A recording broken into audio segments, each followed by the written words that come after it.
Guerreiros da minha banda, pelo que nós entendemos ontem à noite, acabou o milho, acabou a pipoca, pelo menos para Donald Trump. Então vamos lá. Há um momento na história em que a retórica ela entra em colapso diante da realidade. E o que vimos ontem à noite foi exatamente isso. O pronunciamento recente, né, que foi ontem, do Donald Trump, ele não soou como um discurso de um líder em controle, mas como o de alguém tentando reescrever os fatos enquanto ele ainda acontece. Ao evitar cuidadosamente a palavra war, ele insiste no termo operação. Ele não apenas suaviza a linguagem, ele tenta moldar a percepção. Mas há aqui um limite para o poder das palavras quando confrontadas com a imagem.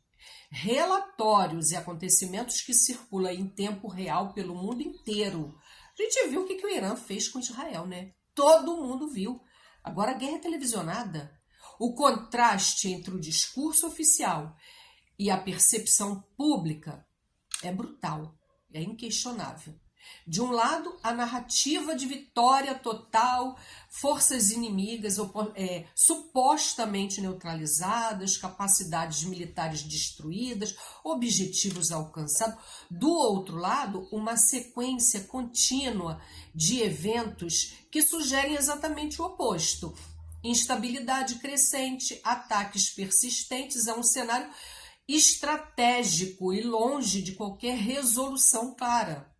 Mais do que o conteúdo, foi a forma que chamou a atenção, a maneira, a linguagem corporal, o tom, o ritmo, tudo indicava ali um desgaste, mas não um desgaste calculado de um líder em crise, mas o de alguém pressionado por uma realidade que já não consegue controlar e nem explicar de maneira nenhuma, e nem de maneira convincente, minimamente.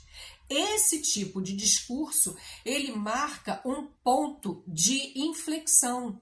Não necessariamente o fim de um conflito, mas o início de uma mudança narrativa. Quando sustentar a versão oficial exige mais esforço do que admitir a complexidade da situação. E o que resta, né, para Donald Trump? Quase nada, que a popularidade dele está, Talvez seja aqui o elemento mais crítico de tudo. Não se trata apenas de estratégia militar ou geopolítica, mas de credibilidade. Quando a confiança no discurso se rompe, o poder político ele começa a se dissolver, a se desgarçar, a ficar mais fino. Não de forma explosiva, mas de uma forma lenta e irreversível, que vai corroendo ali o tecido político, a confiança. E o que insistimos agora, o que assistimos ontem, não foi o fim de uma guerra, mas pode muito bem ser o começo do fim de uma liderança, de um povo. Agora, o que resta? São as incursões aí na América Latina, continuar o bloqueio a Cuba, o terror psicológico ao sul do Brasil, ao posicionar ali o exército na fronteira com o Uruguai, e até mesmo uma instrumentalização de aliança às políticas regionais como moeda de troca. Em um tom aí quase irônico e revelador, a política externa ela se transforma em barganha. Ele está tentando avançar nas fronteiras que rodeiam o Brasil, não são poucas, através dos filhos do Bolsonaro, porque está em promoção, né? Pague 1 e leve 4. É isso que nos resta. E aí, a gente está vendo, sim, o fim do Império Americano. Fiquem bem e aquele abraço.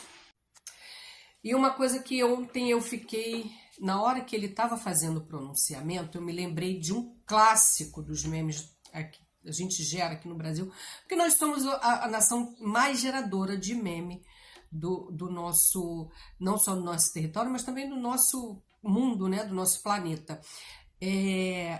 Lembra aquele clássico que a menina apanha, e no final ela fala assim, acabou, Jéssica? Foi o que ele fez ontem. Ele olhou para o Irã e falou assim: acabou o Irã? Então, assim, e o Irã já respondeu que não acabou. Cabe aí uma reflexão.